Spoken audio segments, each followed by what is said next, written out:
حضرت ابوبکر صدیق 313 یعنی بدر والوں میں بھی شامل ہیں، 10 یعنی عشرہ مبشرہ میں بھی شامل ہیں، 4 یعنی خلفۂ راشدین میں بھی شامل ہیں، 1 یعنی حضور صلی اللہ علیہ وسلم کے ساتھ غار میں رفیق ہونے کے شرف پانے میں بھی شامل ہیں۔ آپ رضی اللہ تعالیٰ عنہ نے بالغ آزاد مردوں میں سب سے پہلے اسلام قبول کیا، اور حضور صلی اللہ علیہ وسلم نے جب دعوت دی تھی تو آپ رضی اللہ تعالیٰ عنہ نے فوراً اسے قبول کیا۔ اس طرح سابقین اور اولین میں بھی شامل ہوئے۔ آپ رضی اللہ تعالیٰ عنہ اسلام کے سب سے پہلے خلیفہ ہیں۔ آپ رضی اللہ تعالیٰ عنہ کا اسلامی نام عبداللہ، کنیت ابوبکر، لقب صدیق اور عتیق ہے۔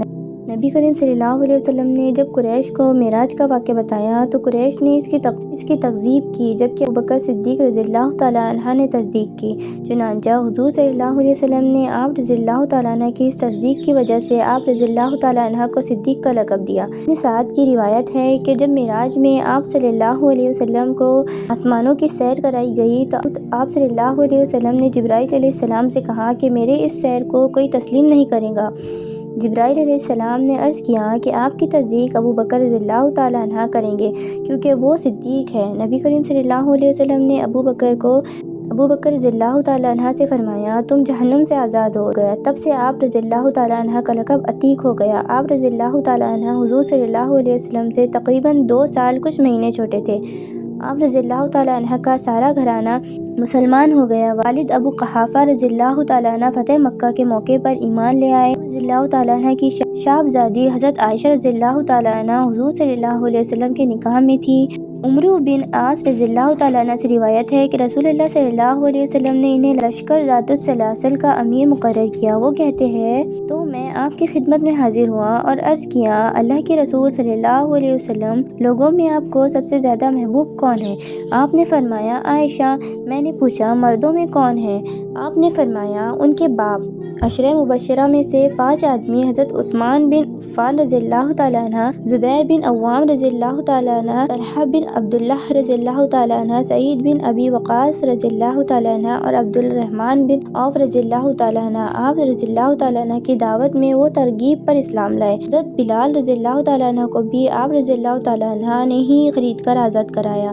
ہجرت کے سفر کے دوران نبی کریم صلی اللہ علیہ وسلم اور حضرت ابوبکر صدیق پر غار سور پر پہنچے تھے۔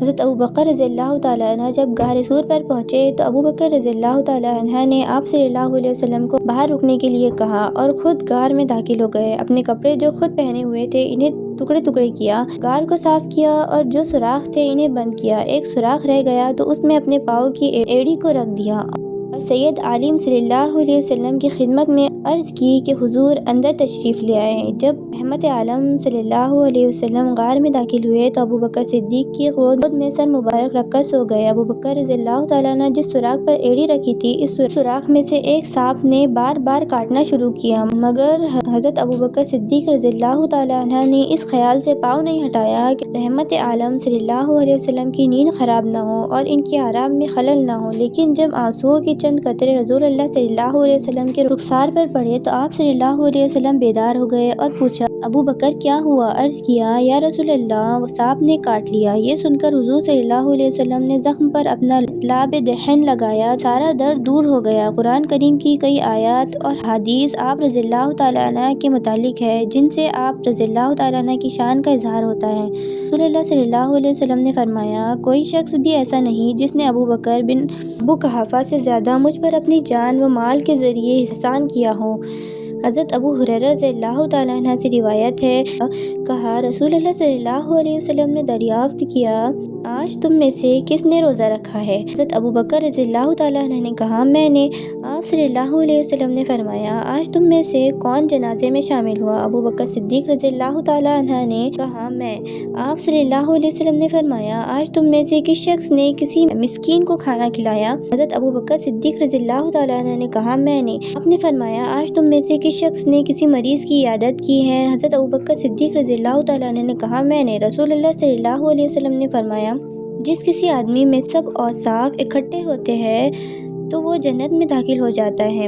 نبی کریم صلی اللہ علیہ وسلم نے اپنی زندگی میں ہی فرمایا کہ ابو بکر سے کہو کہ وہ لوگوں کو نماز پڑھائے۔ حضرت ابو بکر صدیق رضی اللہ تعالیٰ عنہ نے اسلام کے خاطر اپنا سب کچھ قربان کر دیا، جو تھا لا کر حضور صلی اللہ علیہ وسلم کی خدمت میں پیش کر دیا۔ آپ رضی اللہ تعالیٰ عنہ بدر سے لے کر فتح مکہ اور بعد کے غزوات میں حضور صلی اللہ علیہ وسلم کے ساتھ رہے۔ جب آپ صلی اللہ علیہ وسلم اس دنیا سے تشریف لے گئے تو آپ رضی اللہ تعالیٰ عنہ نے امت کو سنبھالا، مسائل کو حل کیا، فتنوں کا قلع کما کیا، زکوٰۃ اور نبوت کے جھوٹے دعوے داروں کے خلاف اعلان جنگ کیا، کئی لشکر جہاد کے لیے بھیجے۔ آپ رضی اللہ تعالیٰ عنہ کے تقریباً 2 سالہ دور میں سب ساری اسلامی فتوحات ہوئی۔ آپ رضی اللہ تعالیٰ عنہ کی 22 جمادی الثانی 13 ہجری کو 63 سال کی عمر میں وفات ہوئی۔ آپ رضی اللہ تعالیٰ عنہ کو یہ شرف بھی نصیب ہوا کہ آپ رضی اللہ تعالیٰ عنہ کی قبر مبارک حضور صلی اللہ علیہ وسلم کی قبر مبارک کے ساتھ گنبد خضرا میں بنی۔